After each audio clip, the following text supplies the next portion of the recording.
Hey folks, today I'm going to be talking about Anomia, a tiny little card game that's a party game that you might not have heard of. This is an interesting little card game that plays a bit like Apples to Apples, but with a little more going on, a little more creativity required of the players. Let me show you how it works, and then we'll come back and I'll tell you my final thoughts.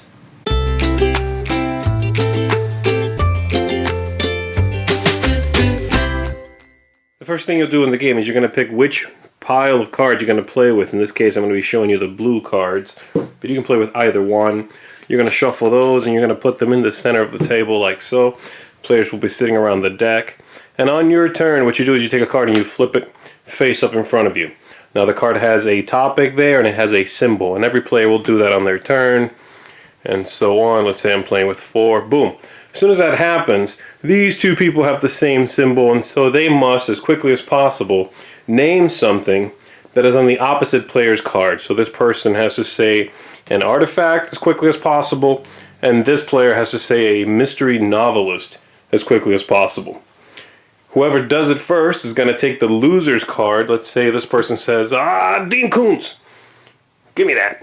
They're going to take this card, they're going to place it face down in their own scoring pile, and the game continues like so. So everybody will, again, flip and flip. Nothing happens. Flip, nothing happens. And so you got that quick flipping thing. Ooh, let's see. Let's find out. Two-letter word, it. Like the clown. Give me that. That's it. And so besides that, there's one other kind of card in here, which is this one, wild card. When you pull one of these, you are going to place that card in the center of the table face up. And what that forces players to do is very simple. You now, besides matching the same symbols, these two symbols match. So that player and this player would have to face off. And so there can only ever be one of those face up. If anybody ever flips another one, it'll cover up that one. Let me show you some cards here. Superhero. All right.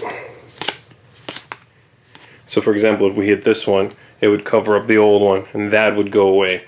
There's another interesting rule, which is if anybody ever has a matchup and then the card goes away and the symbol revealed below it would also trigger a hit, it does so automatically. So you have to be careful with those cascading face-offs. Another thing is you can choose to or not play with the rule that you're allowed to repeat answers. If you want to make it even tougher, you can make people, not allow repeat answers, and so that's going to be even harder for everyone. Once you've run out the deck, game's over. Whoever has the most cards is the winner. So there you have it, Anomia. As you can see, the game is very, very simple. You can play up to 6 players, 3 to 6 players. It just works, and if you've got a game group that's played Apples to death, and I know there's a lot of game groups that have done that, and you haven't heard of this one, then I recommend checking it out. It's got a similar vibe, it's a similar tempo. You are trying to run out that deck. You have to flip those cards and come up with answers quickly, but it can be a lot of fun. I've had a great time playing this game with non-gamers, with, in a family setting. It can be really great. So I would recommend it. It's a tiny little game. It's very inexpensive. You can throw this in your bag and go. I recommend it. It's not the greatest game ever, and once you've played it out, it'll have a similar lifespan to something like Apples to Apples. But it does come with both those decks. Each one has unique answers. You can choose the red one if you want to get new topics. And the symbols are the same, so you could technically mix them, though the backs would be different.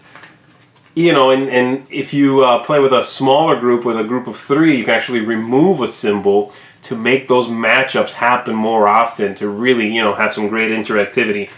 It's a fun game, I gotta say. I would recommend it for your next party. Give it a shot. Anomia. Thanks so much for watching the Dice Tower videos. Find more great videos and reviews, as well as our top-rated audio podcast at Dicetower.com. You can also find other great shows at DicetowerNetwork.com. I'm Eric Summerer, and you've been watching The Dice Tower. The Dice Tower is sponsored by Cool Stuff Inc., where you can find great games for great prices. Cool stuff in stock. Check them out at coolstuffinc.com.